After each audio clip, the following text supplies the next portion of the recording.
आता बातमी आहे बजेट संदर्भातली। देशाचा केंद्रीय अर्थसंकल्प उद्या संसदेत सादर होणार आहे।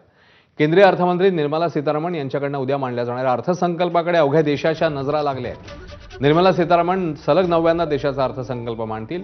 यंदा प्रथमच अर्थसंकल्प रविवारच्या दिवशी सादर होणार आहे। उद्या सादर होणाऱ्या अर्थसंकल्पात कृषी क्षेत्राकरता वाढीव तरतुदी जाहीर होण्याची शक्यता आहे। यामध्ये प्रधानमंत्री किसान सन्मान निधी, पीक विमा योजना, सिंचन प्रकल्पांकरता अतिरिक्त निधी उपलब्ध होऊ शकतो अशी अपेक्षा आहे। सोबतच नोकरदार आणि व्यापाऱ्यांना कर रचनेत कोणतं गिफ्ट मिळणार का हे पाहणे महत्त्वाचे आहे।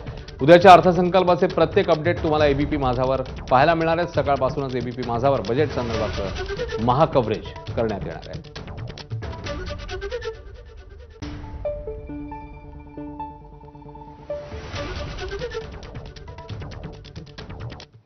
आता बातमी